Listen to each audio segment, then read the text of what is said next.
Hello and welcome to another amazing episode of Creative Appetite. Today I'm joined by my really good friend Jason from Thomson Knives and Utility.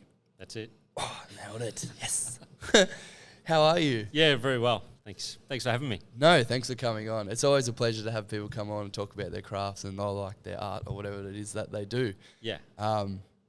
I get the pleasure of speaking to everyone. So for me, this is my creative outlet. So I get really excited when other people come on because they're always usually stoked about their life and oh yeah, it's so cool. And I've been really energized to come back because I work away obviously for a month and that kind of hinders a lot. You know, you leave for a month, so then you feel like you're not progressing. Yeah. Then you come back, you're like, righto, we're into it, let's go. We're doing it. We're doing everything. we're going flat out. So today I was feeling very grateful and super excited. Awesome. And fortunate that, for me, someone takes the time out of their day to come on and, talk about something that they're passionate about. I'm always grateful. So yeah, awesome. Thank you for coming on. You're welcome. So let's get down to it. Obviously you make knives. Yes. But as we were just talking, you're not blacksmith trained. No. So it really came about as, I guess, a progression from when I was a kid. We'd always go fishing and I'd always have a knife and from a really kind of young age. So I grew up in country Victoria, so it was kind of more of a part of life that you'd be in the outdoors and you'd have a knife and you'd go fishing and shooting and all those type of things. So it was kind of you always had one. And then progressing through to my life in hospitality, it was you have a knife every day. So you're either cooking or you're doing something, it was just that part of life and it's always in your hand and things like that. So it was never kind of far away from just daily life. And then that interest kind of how do you make this thing sort of came about. And it's always, hospitality is actually kind of a creative field in itself because you're creating food or you're always experimenting with different things and design as well. You're always coming up with a new menu design or a new fit out design or all these type of things that are creative. And that's kind of an extension of why I wanted to make knives, is really to fuel that creative side of me and also the just having that need to make something. And make something that you use, like a tool.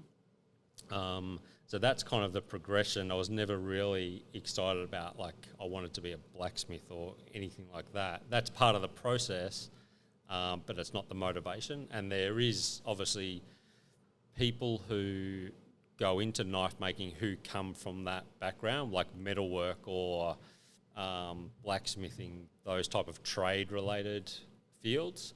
So there is definitely different people come to knife making from different kind of points of view. Yeah. What was something when you were, you said you come from, where'd you come from in country Victoria? So I grew up near the Grampians, so Stawell. I've been to the Grampians. Have you? Great place. Yeah. Great place. Yeah.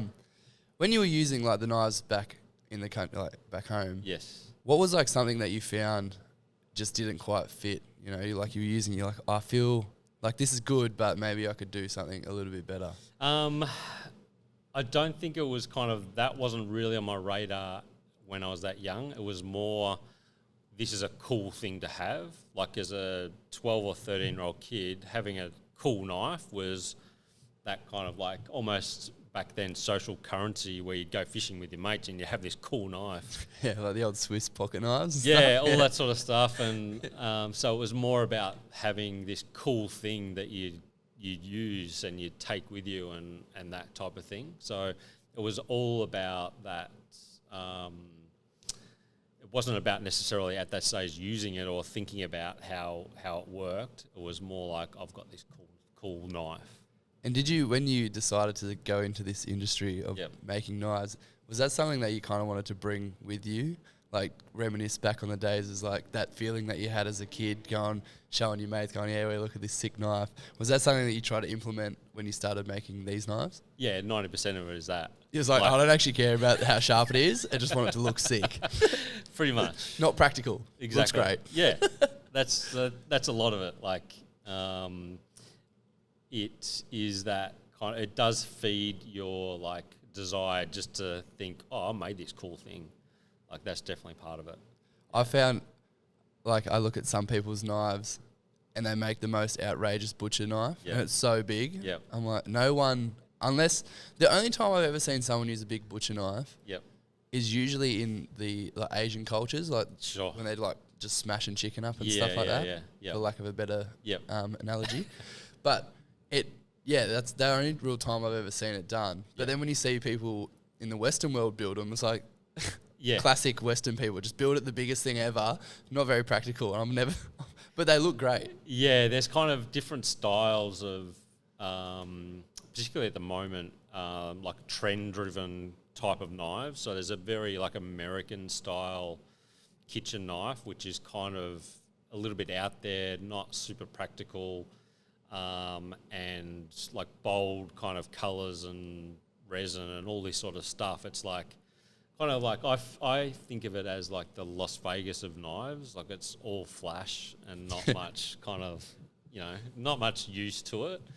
Whereas then there's the other side of like a European style knife, which is more considered for the task that it's made for.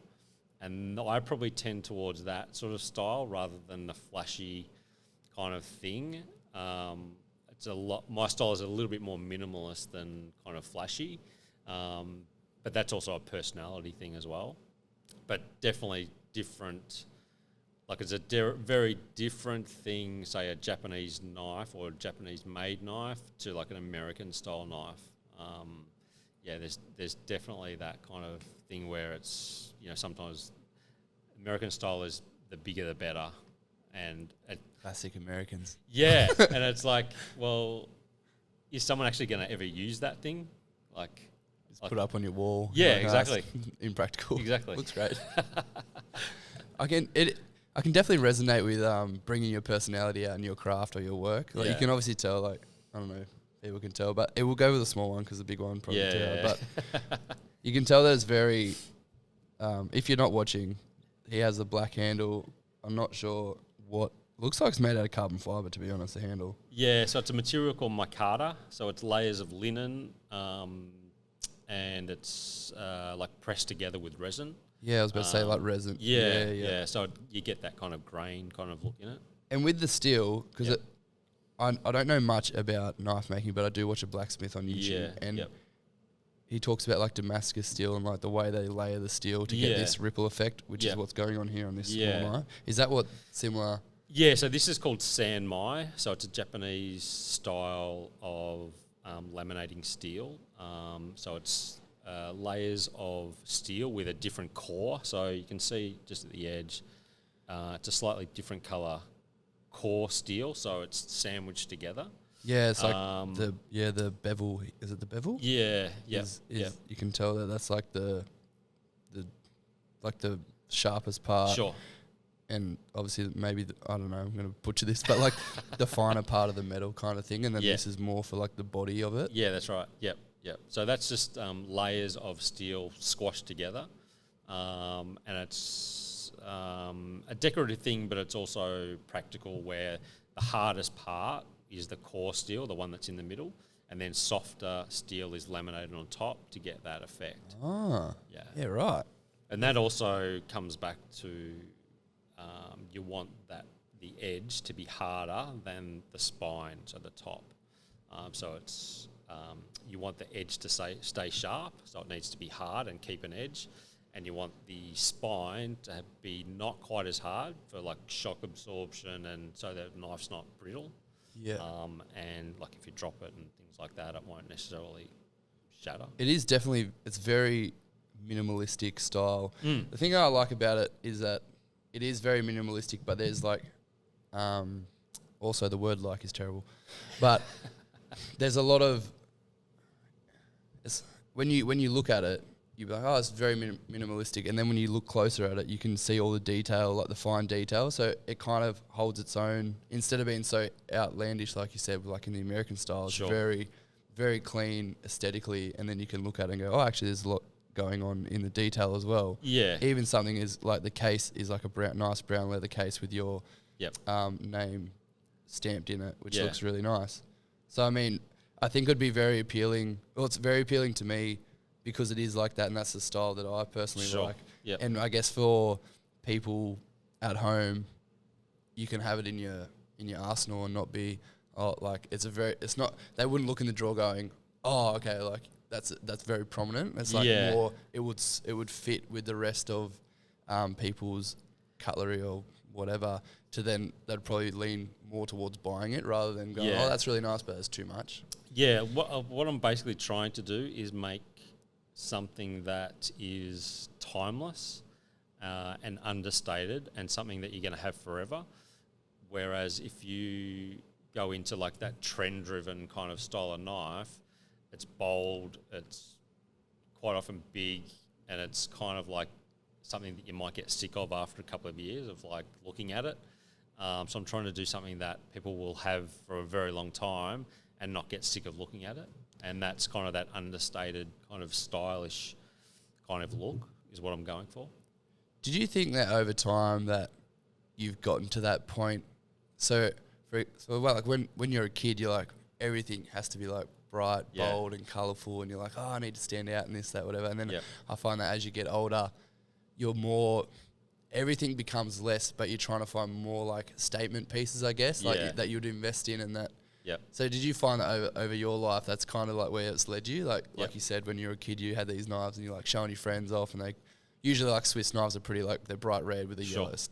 So do you find that, over your lifetime, you've become more like a fine whiskey, you'd say? Like it's like very more limited pieces, but more statement kind of stuff. Definitely. It's definitely more about the quality rather than over anything else. So something that you can invest in and it will, be timeless. Yeah. But and definitely that is like, I think a lot of people have that progression where, when it comes to clothes and things like that, we're both wearing pretty much a plain black T-shirt. That pretty much sums it up, really. Like, definitely kind of a, no logo type. Less is more. Exactly. Yeah, for sure. Yep. And even something that I've noticed recently, just throughout my adult years, especially in Australia, there used to be this thing when I like grew up. So I'm not originally from Australia, but I did like grew up in Australia. Yep.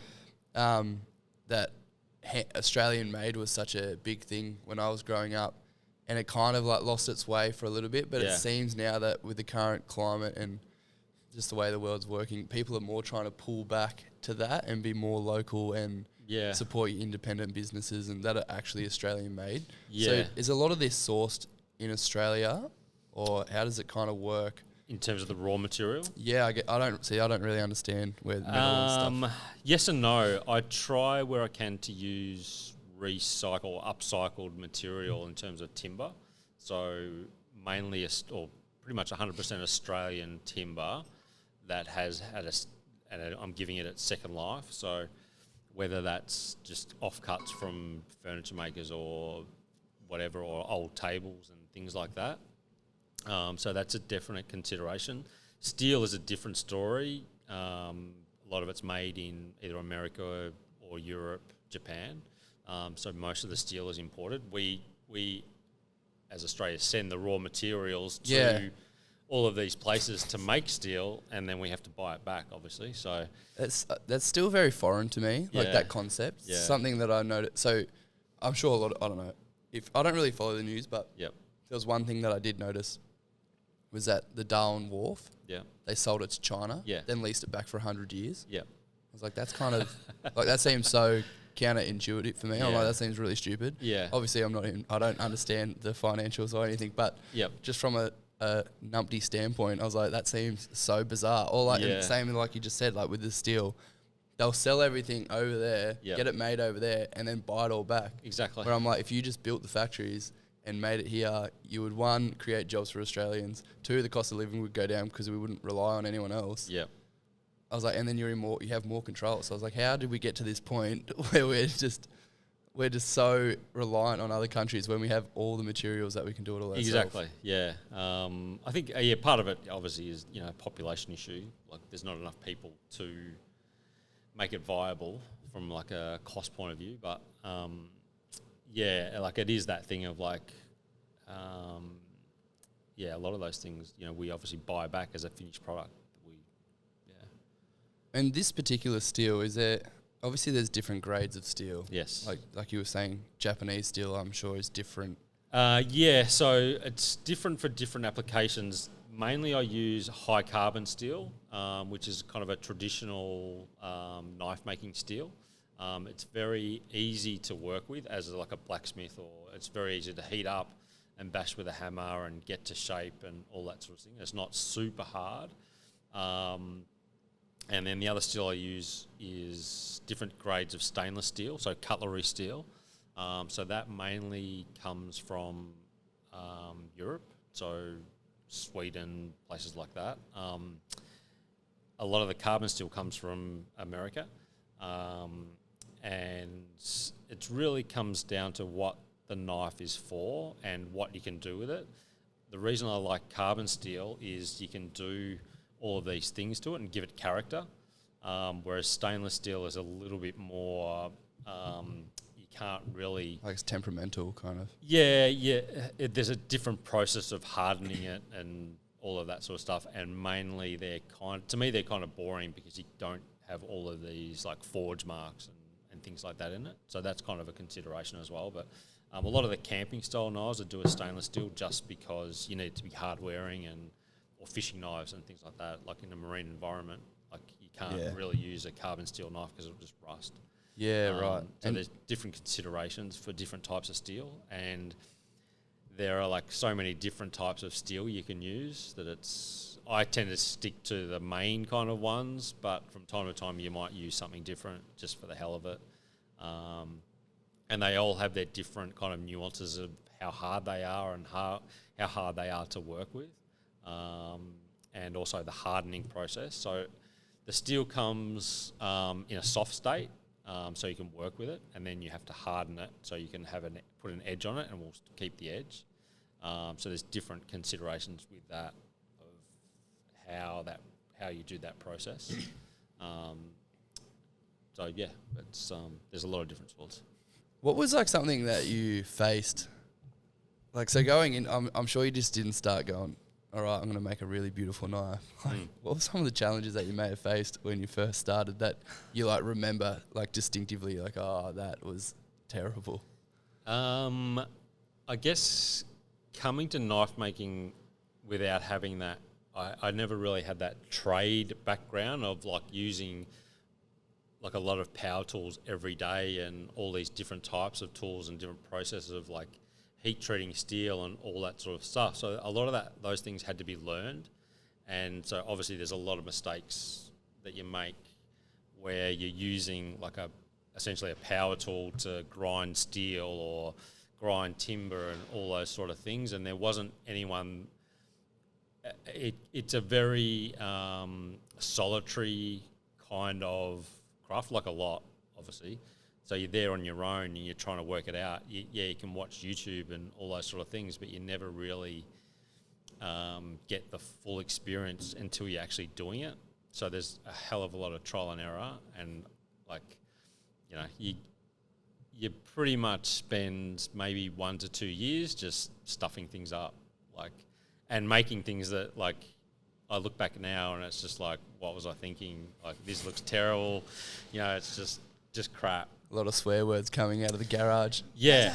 So I have I have about 15 or 20 knives that I have in the workshop, like on a knife rack, that are the early knives I made. So some of the first knives I made, and I keep them there just to look at, and just so you kind of like look back on the ones and you kind of go, oh yeah, like I have progressed and like this is going the way I kind of want it to go, because you can look back and see what all the mistakes were. So I like having those things around. Like, if I stuff something up, I don't necessarily just chuck it out, because it's something, obviously you learn from it. Yeah, I look back on my my podcast. Yep. I'm like, oh no. And it's so crazy to think that this is I want to say like 34th maybe episode, cool. something like that. Awesome. And it's just crazy to, like, when you look back on like what the questions that you used to ask to how you ask questions now. Sure. And I tend to like ramble questions sometimes. I'm like trying to get my point out in my head, and I'm like, how am I going to word this? And it just ends up, so I can sympathize with when you like start creating, and you're like, man, like, or you have like, you think you have these like the most prolific ideas when it comes to like making something. Yeah, for sure. Yeah, it's there's a lot of that where you think at the time, like, I thought the ones that I'm making were like fantastic, like this is the best thing I've ever done in my life. And then obviously, you know, looking back, your I guess your taste kind of, you refine your taste and you refine the design and you refine all of these things, and it's a continual progression of kind of what you're doing. And it's definitely interesting. Like, it's an interesting process to go through, and it's that kind of thing of thinking like the things that I'm making now. Like, I might look back on those and go, you know, these were terrible. Like, do you know what I mean? Yeah. So in terms of sharpening and things like that, because this is one I find very interesting. So Japanese people, when they make samurai swords, they sharpen it for like a month. It's like some ridiculous amount of time. I'm pretty sure it's a month. Some ridiculous amount of time sharpening this sword. Yeah. With like multiple different sharpening stones. And I'm sure you don't go to that extent of sharpening a knife for a month. But what's the process look like? And is it different for different knives that you make? Not really. It's pretty much the same process. So the important part is getting the bevel, so getting it thin on both sides of the knife, getting it thin to the point on both sides that it's even. So you've got the same thickness running all the way along the knife to start with. And that's a matter of you grinding it. So grinding it with an abrasive belt. And then actually sharpening it, it's just using a really fine abrasive belt, and you're basically just running the knife along the belt on both sides to create the burr. So I mainly do it using it's called a belt grinder or a belt sander. So it's like a mechanical way of doing it rather than using the stones and things like that. I occasionally use the stones after I've made a knife, but majority of the time is just done kind of mechanically. Yeah, so it's really a quick process. To actually sharpening it, it's like it could take you 1 minute kind of thing. And how long does it stay sharp for? Like, because I always know that when you have knives, you need to stay on top of them, get them sharpened regularly if you're using them regularly. Yeah. What is the standard? Look, it obviously depends on how often you use the knife and what you're using it for and on and things like that. But generally, the knives I make, the ones I use at home, I'd probably only sharpen maybe once or twice a year for a carbon steel knife. So there's sharpening and then there's keeping it sharp, so two different processes. Keeping it sharp is you use like a leather strop, so it's a piece of leather, and you're running the knife backwards and forwards over that to realign the burr. And then there's the sharpening, so you're creating the burr. So on the knife edge, you have like a really thin piece of steel that curves over with use. So that when you've got a blunt knife, it just means the burr is like shifted. So you just got to realign the burr, and you can do that with a piece of leather, or obviously people use those like knife steels. Yeah. So that's what they're doing with that. But yeah, carbon steel knife will hold an edge for quite a long time if it's done properly to start with. But obviously, you know, say like a Japanese style knife or in a Japanese restaurant, they pretty much like sharpen knives like a lot because they're doing a lot of fine, detailed cutting. So it obviously depends on what you're doing. If you need it to be like that really fine cutting edge all the time, then you're going to sharpen it a lot more. But just general use at home, like it's not super often, if it's done properly to start with. Yeah. I feel like I've butchered nearly every single one of my knives. I got that like that sharpening stick thing. Yeah. I was like, I'm so good at this. And I was like, I feel like I just never get it right. Like the angle, and there's a lot, you know, it takes a lot to figure that out. It's the kind of thing like I'd never use one of those, but People use them, and like butchers use them. I don't know, like Yeah. And I always see like videos of people cooking, and they're always like, like the chefs just like whipping out like they do it all the time. Yeah. I'm like, I don't know how to do that. It's like so bad. Yeah, you can definitely stuff it up using that. You're better off using just a piece of leather and just running it backwards and forwards on that. Yeah, for sure. So when you first when you designed them and you started to move into selling them, Yep. How did you go to market, like a couple of stalls and like No, market it's days purely on Instagram. Yeah. just the power of social media? Yeah. I would just post photos of things I'd made, and someone would send me a message saying, "Can you make that for me?" Yeah, granted, it was mainly like friends and stuff to start with, like it is with a lot of. Yeah, that's what I think this was. My Yeah. friends are just like, yeah, that's cool. So that's definitely where like most people start, and then as you get, I guess,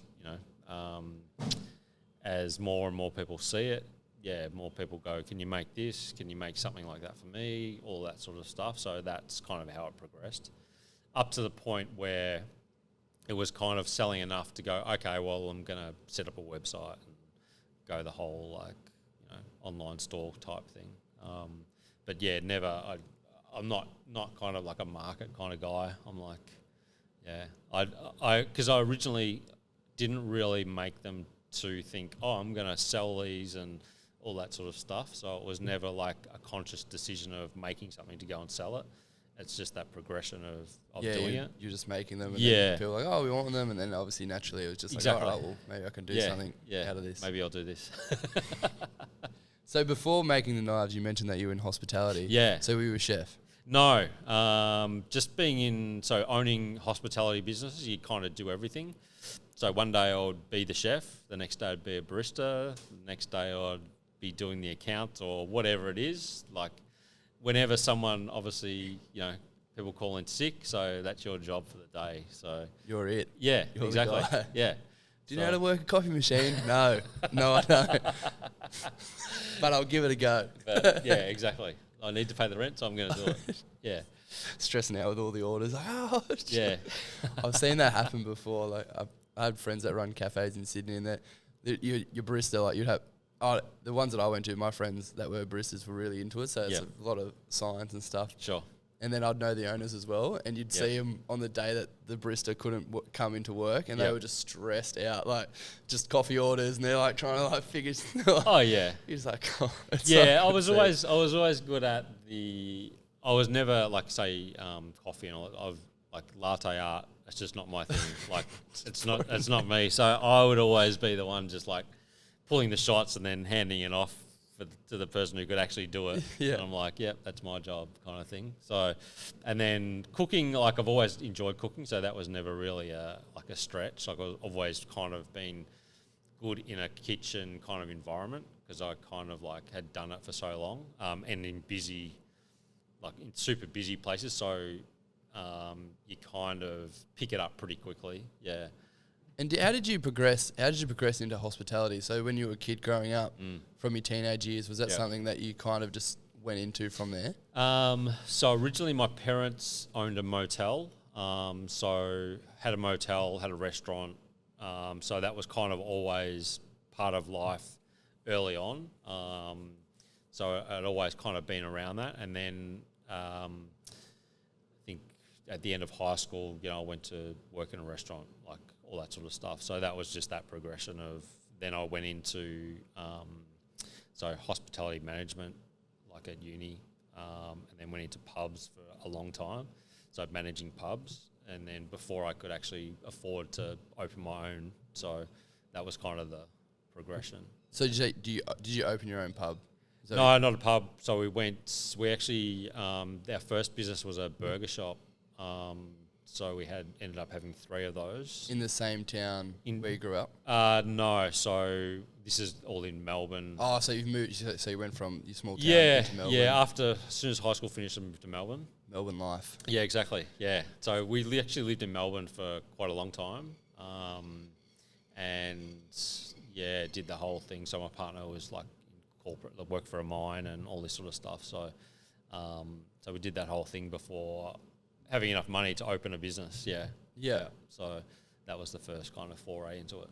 Melbourne's such a it's either Melbourne or Sydney. Yeah, I feel. yeah. And I come from Sydney, so I was like, Yeah, like I love Melbourne, but we moved down to the coast, down to Torquay, and another great spot. yeah, Love that place. Yeah, so we lived there for 15 or 16 years, and Melbourne was always then like, yeah, I can spend a day there, but that's it, like get me out of here. And now actually since moving here, we actually prefer Sydney. So we'd go to Sydney over Melbourne for a couple of days or whatever. Yeah, it's really bizarre, like the difference in the two cities. Yeah, yeah. And how it's like one's a little brother, one's a big brother. Like there's always like this weird tension going on between the two. I'm like, yeah. I'm like, come on, guys, it's all right. They're both cities at the end of the day. You'll pretty much find exactly the same thing. Exactly. Yeah. But, I don't know. Yeah. Melbourne. I don't know. So when you went into cafes and so that was something that was that the first thing you opened was a cafe? The first thing was the burger shop. Oh, sorry, the burger shop. Yeah. And what was that? What style of burger was that? Like an American kind of? No, it was kind of in the time when like gourmet burgers were kind of just becoming a thing. So this is like a long time ago. I don't know how old you are, but I'm pretty old. So. You don't look that old. How old do you think I am? I reckon late 20s. Yeah, I'm 29. Yeah, there you go. So I reckon you'd be like early 40s. 49. Yeah. He's young. So quite a long time ago when burgers had that bit of like now a burger costs $10 and like it was sourdough bread instead of like I was about to bread. say like that's where like that kind of thing. So it was at that sort of stage where it was kind of the next big thing. So we decided to go into that. There was a place that we were going to in Melbourne and it was super busy and we just thought, hey, we can do that. So we went and did it. And we ended up having that that business for about 10 years. So it was really good. Yeah. Did you ever change, like, because in that 10 years, obviously burgers, I found that, like you just stated, that the sourdough bread gourmet burger was a thing. Yeah. And then the American influence came in and it started being like those buttermilk buns, is that what they're called? Yeah, milk buns and then brioche and all like that sort real of stuff. squash patties and like that American style. Is that something that you progressed into? Yep.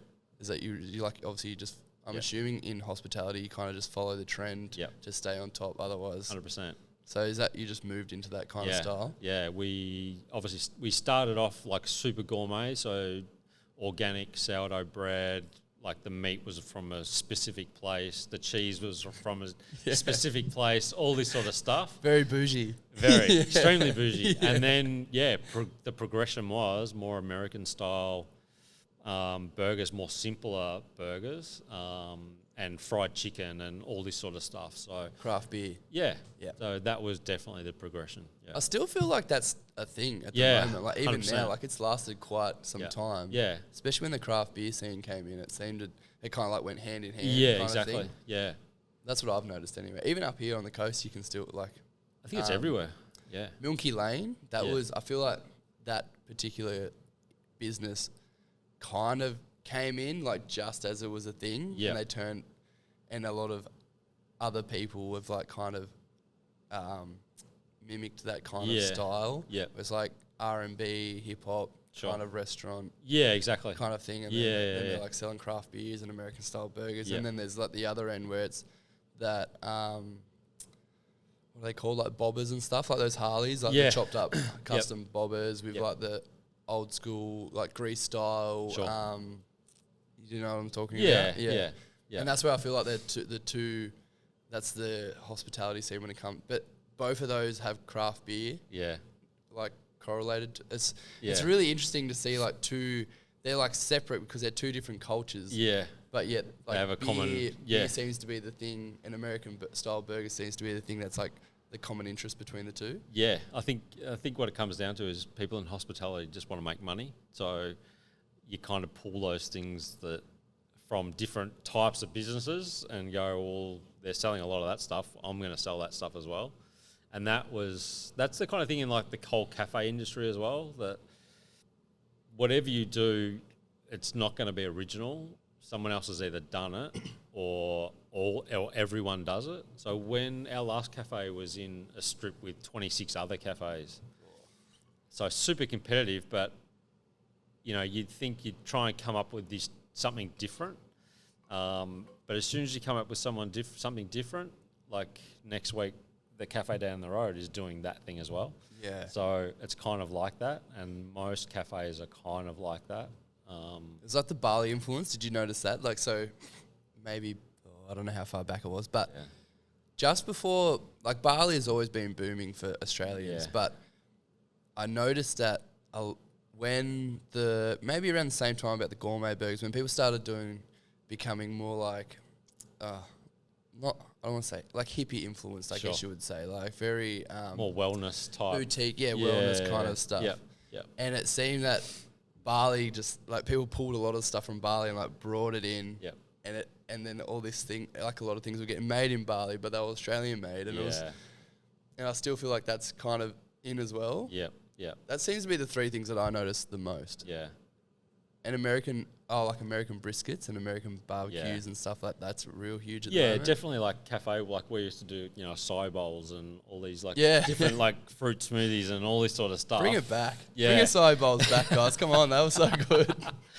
So it was kind of like you'd have, I think we ended up having like 5 or 6 different types of like these acai bowls, and we actually could not sell enough of it.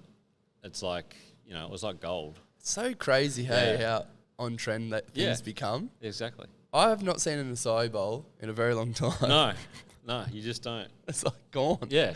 Everyone's like, it's so good for me. I'm like, but then like now it's not on trend. Everyone's like, oh, I don't want to hear about it. Nah. I do find though that American brisket and that kind of barbecue culture goes hand in hand with your type of knives. Yeah. I find that even like a video that you put up recently with, I think you were putting on like a beef roast or a lamb roast or something in that style. Yeah. I was like, that is such a, like that is. Yeah, I guess like personally, I love to eat like American barbecue food. So good. Yeah. So that's kind of more of like a personal thing. So yes, like things like this particular knife is influenced by that because it's kind of made for that as well. So it's a bit more heavy duty. It's that barbecue kind of style thing that you can see, slicing a brisket with it, that kind of thing. So appealing to the eye. Yeah, exactly. Yeah. But yeah, that's definitely a thing. Yeah. It's really cool though to see that, like, it's when you pay attention to like what's on trend, or you just pay attention to how cultures, how a lot of different categories, I guess you could say, like knife making or craft beer or briskets, and you can see how they all like come together. Yeah. And then you can like, all right, you like start identifying people. Sure. Like people want to put themselves in like these. Do you know what I mean? Yeah. And there's nothing wrong with that, but it's like just nice to see how people find comfort or a community based off food or like this or it's just so that's why I like having people come on, because I get to experience all these different like personalities and cultures and things that people are really interested in. You can get to see how it all like socially comes together. Yeah, it's funny because if you're outside of that particular thing, like cultural type thing, then you don't quite often realise how big it is. Like knife making, for example, people kind of often say to me, "Oh, you don't see many knife makers around, do you?" And I'm like, "There's like, you look on Instagram and a knife making, like every man and his dog is a knife maker, and it's same for all of those type of things, like Land Cruisers. So I've got an old Land Cruiser. So then you suddenly so do I. My green 75 series. So now you're part of like the Land Cruiser, old Land the Cruiser. Community. Exactly. And you drive along and people in an old Land Cruiser will wave to you. Oi, that's a thing, right? I didn't notice. So like I started driving, obviously I bought this cruiser. Yeah. Love-hate relationship. Anyway, you're driving past other cruisers, they're like, bloke. Yeah, exactly. So, 100%. It's so weird. Even like, so a guy I work with, he said, he was talking about buying a 79 series like cab cruiser. Yeah.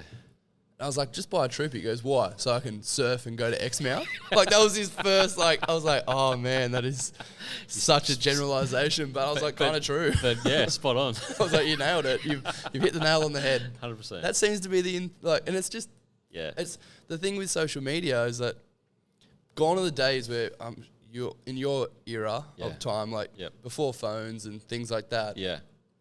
The only knife maker you might know would be like 1 in a million. Like Exactly. and he might live 2 towns across from you. Yeah.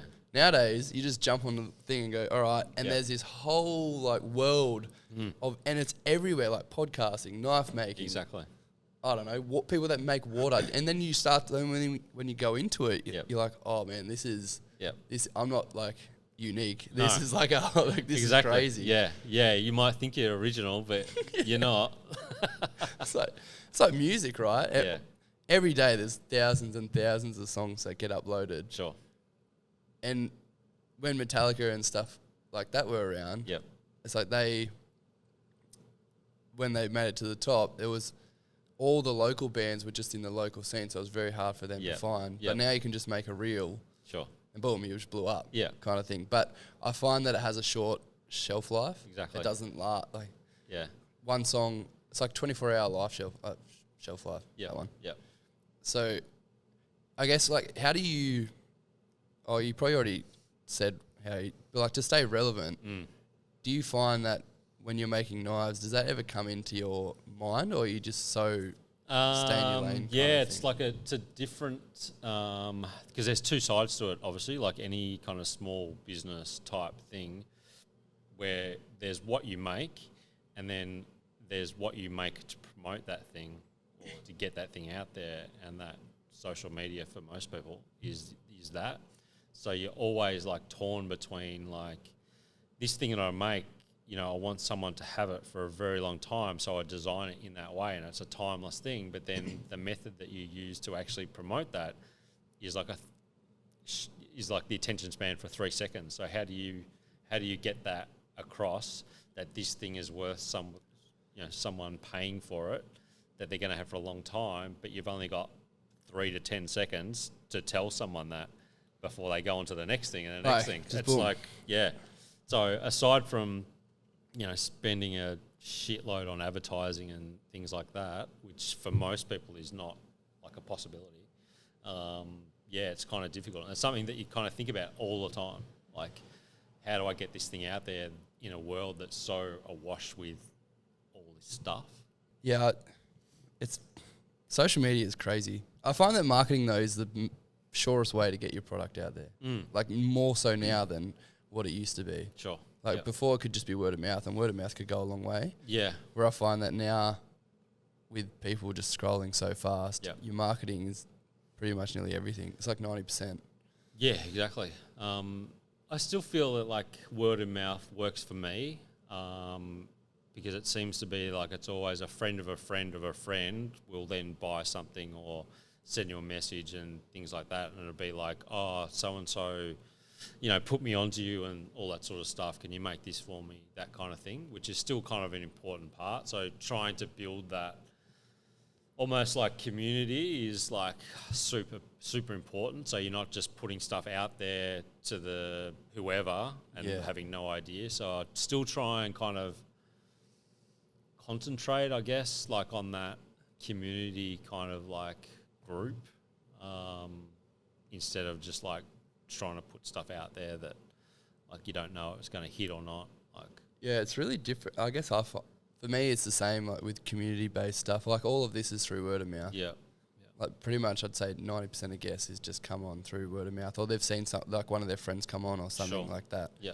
And that was like, I just want to build a big community anyway. Yeah. That's the whole one of the reasons of this whole thing. Yeah. So it's kind of at odds though, isn't it? Like if you think like that TikTok thing and all that sort of stuff, it like kind of goes against that kind of building a community where it's just so fast that you can't, it's hard to make a connection like with a particular group.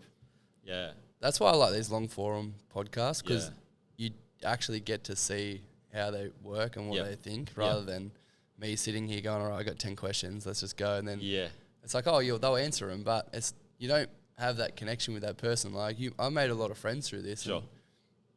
And so I find that that's why I enjoy like a long forum topic. Because if someone says something and someone takes a snippet of it, they're going, oh, what the hell is he saying? Yeah. And then if there's nothing to back up, like he could have said something 5 minutes, and then half an hour later he comes back and finishes off what he meant. Yep. And then you're like, oh, okay, that makes sense. Yeah. Yeah. So then I just find in this day and age, especially with this cancel culture and all this, like that's a trigger word. But anyway, but like with all that kind of stuff that's going on at the moment, like I think people deserve a voice to say what they feel. There's a lot of out of context stuff.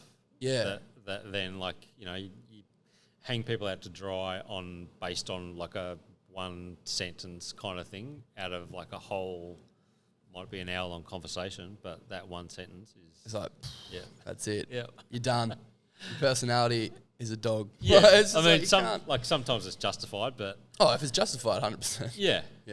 But, you don't know who's...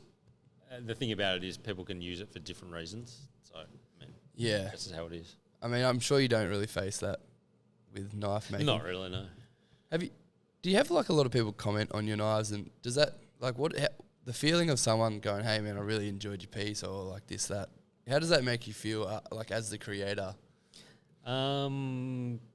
Yeah, it's actually probably it's a difficult one because I think throughout being in hospitality for like so long, you kind of tune out a lot of the commentary on what you do because a lot of it is negative. Like it's just more common to get in hospitality to get negative comments than good comments from people, and particularly online stuff and all of that. So you kind of tune out to that a little bit. So I'm kind of like I don't, if someone says, yeah, I really love my knife and all that, that's awesome. Like, I make it so someone can use it. Like I don't make it for them to look at necessarily, but if they're using it and they send me a photo of them if it being used, that's great. Like it's like couldn't be better. But it's not that thing where I go, wow, someone really liked this.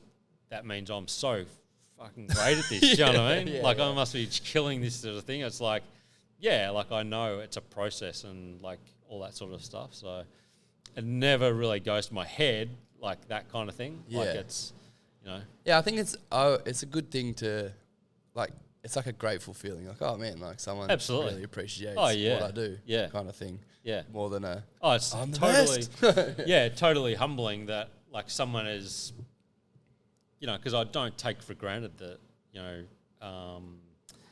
that someone has worked all week to earn money and then they're spent it on something that I've made. That kind of thing is like, that's an important part of it. Yeah, I feel the same, especially with, like, these are long. Yep. Most of these are really long. So if someone's taken the time out of their day to listen to me jaw on about stuff, I hope it's more for the guests. They don't want to listen to me yapping away. But yeah, it's like, so I'm so incredibly grateful that someone is, because at the end of the day, that's someone's time. Exactly. That's why when you come on or anyone else comes on, like I'm so grateful because I'm like, someone's gone. Like right now, you could be busy making knives, or right now you could be doing this and something completely different, not being on here. So yeah, I'm always incredibly grateful if someone offers me their time to come onto the show and have a say about. Yeah, 100%. It's like this morning, I turned up to work and like, a couple of people just randomly came in and bought 3 knives. And I'm like, well, that I don't take that for granted, and it's something that I'm like humbled by as well, that someone would do that, and it's totally unexpected, that kind of thing. Yeah. Yeah, I guess touching back on what you said, how did you find working in the hospitality industry when everyone's so critical? Like, did your personality kind of shift, like going into something, when you're young and you're just full of excitement, you're like, yes, I'm passionate and enthusiastic, this, that, whatever. And then you meet these really disgruntled humans and they just bring you down. You're like, oh. And I found personally it's like changed. It's kind of weird. When it first happened, it also made me kind of disgruntled. I was like, because you're a product of your environment and someone's constantly just being negative. But now I more look at it as I don't look at it necessarily as the job that they're in. I'm like, obviously there's more to it as to why you're like putting someone down or making harsh comments. Yeah, it's definitely, definitely your personality changes like as you go along, and I think that was the determining factor at the end when we decided, okay, this isn't for us anymore, because that kind of negativity becomes more and more part of your life, and it's not necessarily what you're doing, but it's just everything that's out of your control, like it becomes kind of your problem. So I don't know an example, but it's just that constant kind of like battle that like a lot of people in hospitality go through. It's just a constant battle, and you can. There's only so long you can kind of like roll with it, and then at some point it's like, no, I'm not rolling with this anymore, and something snaps. So there was definitely times when it was like, this is shit, like everything's shit, like, staff are shit, customers are shit, like all that stuff. So it's definitely a thing. Yeah. How did you, I guess, like you seem like a very calm, collected human. So how did, I guess like after that, like when you were moving out of that, did you ever have like a moment where you looked back on it and you're like, that was shit, but this is what I've learned from being in that industry? Yeah, it's definitely, you kind of learn, like if you operate a small business, you kind of learn a lot. And sometimes people get it and sometimes people don't. And I think the longer you're in it, the more you kind of realise that, like I've learned a hell of a lot about all sorts of different things, because you have to do so many different things. You're not necessarily an expert in every single thing that you do, but you know enough about it to gain an appreciation of that kind of stuff. So, it's definitely you definitely progress, like as a human, going through all of that sort of stuff. And we kind of look back on it as like probably like the last cafe that we had. we thought it was kind of like maybe 6 months into it, we thought we shouldn't have done this because we weren't 100% invested in it. We were kind of half-assed about doing it, and we just thought, look, we're just going to do this other cafe, and we did it. And then we kind of realised pretty quickly that, it wasn't what we wanted to do for another 10 years. So it was like, okay, well, now we know that's it. But if we hadn't have done it, we wouldn't have known that. So there's a lot of those sort of times when you go, well, I had to go through that to realise that wasn't the thing that I want to spend the rest of my life on.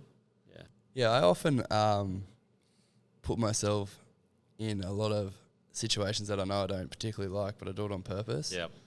It's like this like forward thinking decision that you make because you know you don't like it already going into it. Yep. But if you can get around the part that you don't like it because you know that the person that you're going to be on the other side is going to, like, it's going to be this complete. Sure. Like, you're going to learn so much from that. Yeah. And then so I guess putting it back on you, is there like jobs that you've had in the past where you've like, you knew, you're like, oh, no, I'm not going to like this, but I know that if I stick it out and work hard, the person that I'll be after that would be like someone better?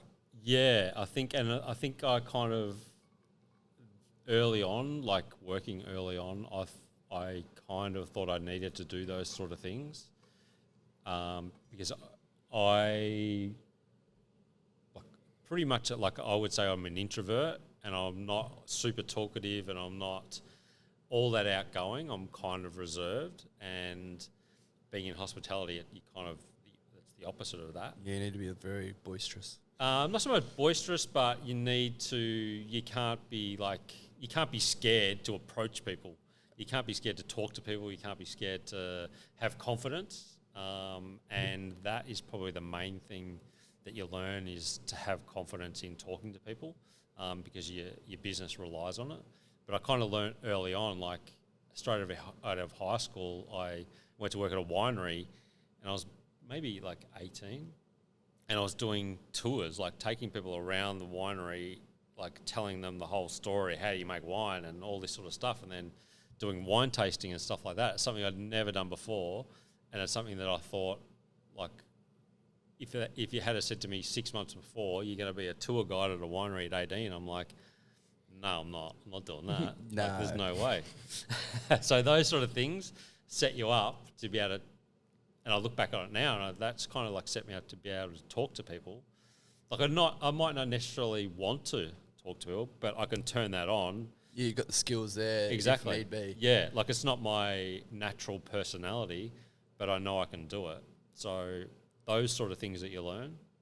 And hospitality is a great way to learn a lot of different skills and a lot of different people skills, and because you're put into situations that change constantly, so it's being able to adapt to those changes and how you actually deal with like change is pretty important, and that's just part of it. Yeah, but confidence is the number one, I think.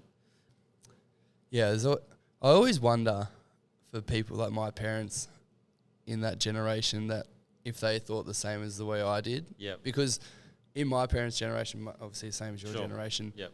It's like emotions weren't talked about. And even now, even kind of now, men don't really, they're getting better, but, you know. Yep. So I always wonder if people thought similar to the way I do about those kind of things. Like, because they never spoke about it openly, if they ever in their own time were like, yeah, I did that and I'm proud of myself for like looking back and, you know, learning those life lessons and things like that. Yeah. It's just do you like, is that something that you kind of, because do you have kids? No.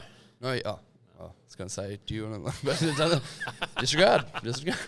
But yeah, is that something that you like kind of look back on, like when you look back on your life to where this product is now? Yeah. And you go, man, like, yeah, that one time I did that job and now I am confident from doing the winery thing and that comes out when I speak to the customers with my knives and maybe not so specific, but kind of like that. I don't know. It's a tough one because I think early on you need to recognise, like say, whatever aspirations you have for yourself, you've got to recognise that you're going to have to work. You're going to have to work at certain things to get where you want to be. So through all that time, like working in hospitality, owning a business and all that sort of stuff, it was like, it's a constant learning process. It's a constant thing of like progression. And I kind of feel like after all of that, so being out of that kind of environment and doing something, again, that's on my own.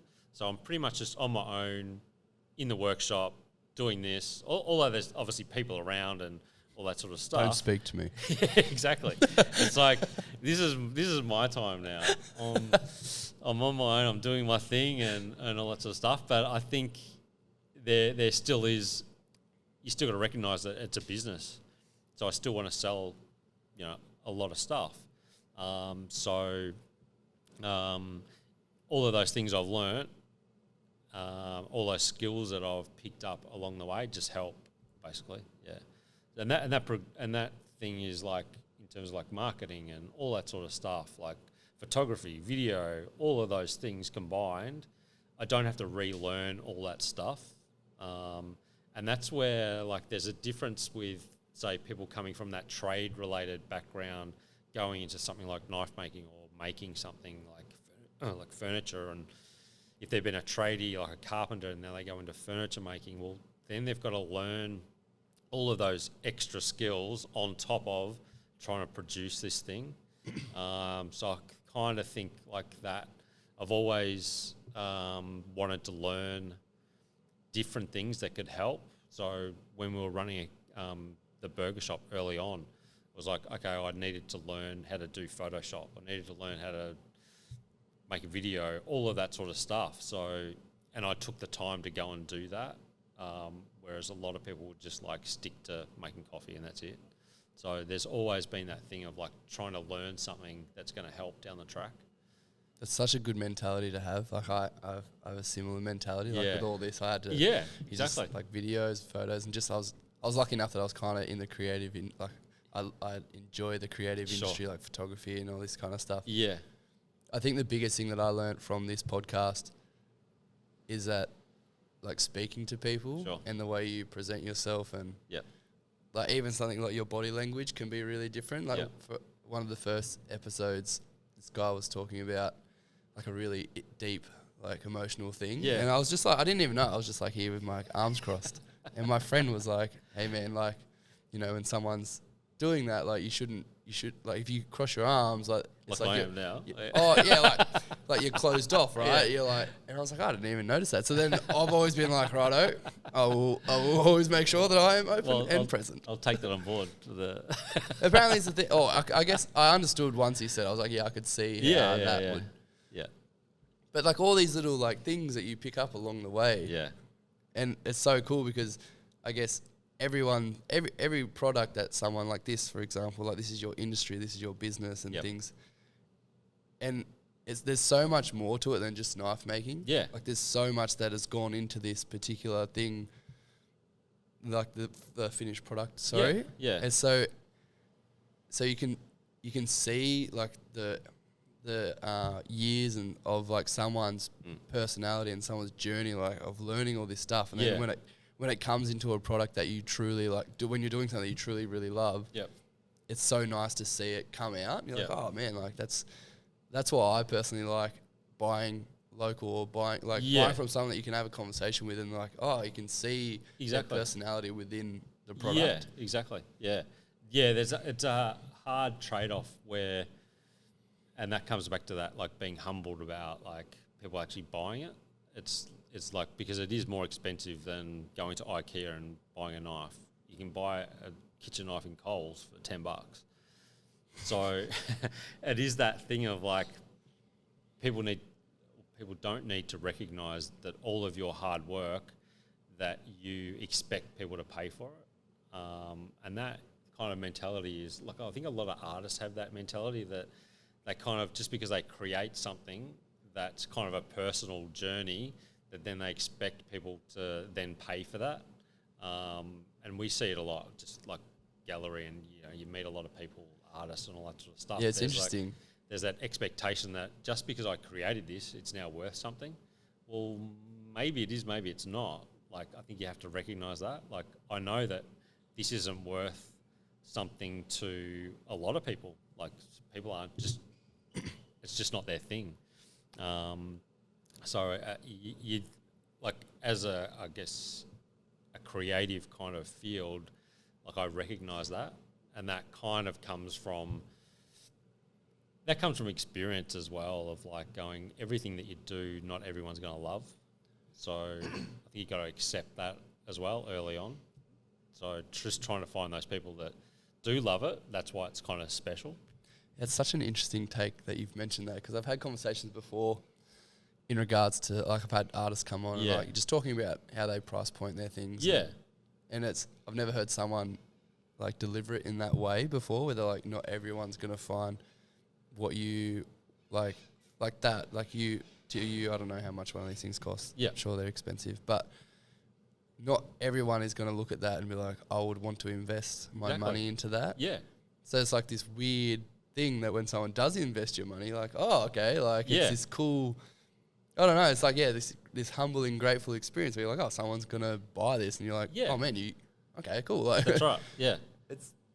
I just find it's so more rewarding to buy independently from local like artists like yourself who have put in their time and effort and money into it, rather than just going to like a big corporate company and buying something super cheap, like IKEA, for example. Yeah, exactly. I'm not saying go out there and just spend, because obviously if you did that for every single thing in your house, you're probably going to be broke. But what I am saying is like there's a time and a place. Like I see it as like, customers, or it's someone who appreciates not just something that's handmade, but they appreciate what they're going to do with it. So if someone's buying a chef knife, they probably more than likely appreciate making food, so they want the best experience, and it comes back to experience. Like, there's a different experience to making dinner for someone to just cooking at home for yourself. Like, it's a different kind of like mentality. So for me, it's like, well, someone wants to use a handcrafted knife because they really like food. They really want to they really want to make delicious food and all that sort of stuff. It's just part of that experience, rather than using $10 IKEA knife to cut your brisket and stuff like that. Yeah. Do you know what I mean? So it all kind of like comes together, I think. Yeah. Yeah, it is. And some people recognise that, and some people don't, and that's fine. It's such a psychological thing, right? Like you said, like cutting a brisket with a $10 IKEA knife. Yeah. well, like I'm sure they're about 600-700. I've seen other knife companies around that price. I'm just going to throw that one out there. But I'm assuming like around that. So like when the person who owns that is cutting it, Sure. and they're providing for their family, and they're like, it's the whole experience that you're buying into. You're not just buying into, oh yeah, I've got this cool knife. It's like, no, it's like the way it makes you feel when you hold it. Exactly. And there's so much more to it. Yeah. Right. Just as the same as like, so my roommate painted this. Like there's so much more to it for me personally, because I'm connected to this piece. So like when someone else buys someone else's art, like it's like this weird connection that humans have with material items, but it's more than just the material aspect of it. It's this feeling that it makes you feel. Yeah. And that kind of like, you're also kind of transferring that feeling of having made it. So each knife is obviously, handmade, so individually handmade. So that means that I hold this knife for like however long while I'm making it to make sure it like feels right. So I'm always like feeling it to see is the handle right, is this right? Do you know what I mean? Like how it kind of feels when you're going to use it, and then you transfer that feeling to someone who picks it up for the first time. They go, wow, this feels really nice, or that kind of thing. So that you're kind of transferring the feeling that you have making it to someone else, and that's kind of part of it, part of the whole transaction, rather than just going to IKEA and getting something off the shelf. And Exactly. Yeah. Oh, this has been a very wholesome podcast. I'm so grateful that you've come on board, and I'm going to get you back on because there's so much more we can talk about. I feel like but before we get out of here, there's two things that we like to do. Okay. That I like to do. I don't say why because I'm the only person here every time. So you get a shout out a local legend. Okay. Who you think should come on the podcast. Right. And then the second bit is you get to give a piece of advice to someone out there in the world who may need a bit of a kick in the ass to start their project. Right. Okay, that's going to be a tough one. Who's a local legend that should be on? If you want someone who's like, I've got someone.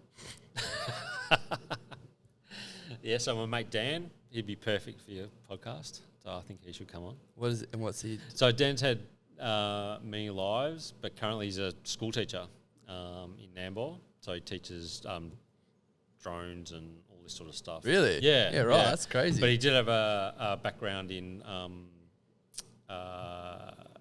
Yeppoon doing like the fast cat. So the yeah. So you'd have a similar kind of like experience. Yeah. There. Yeah. Sweet. But he's also his partner Rosie is a artist. You might even know her. Rosie Woods. Yeah. I only know her.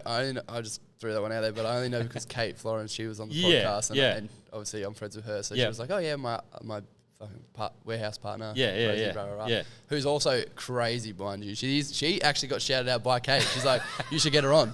So there you go. Maybe you could do the double act. I'll just do them all. We'll get them all in. Just have a big one. So definitely, Dan is the man. Yep, and he's a good storyteller. Perfect. Yeah. And advice for someone, I don't know.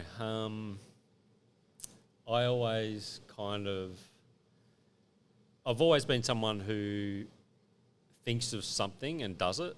So if I want to go and make knives, I go and do it. If I wanted to open a business, I just went and did it. Like I didn't let all this.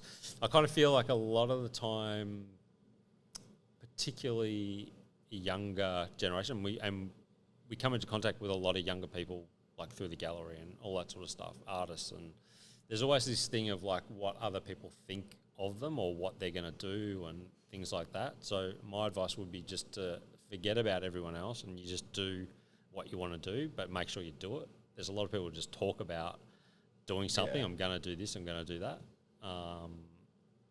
Don't tell people what you're going to do. You just do it first and then let them discover it after that you've done it.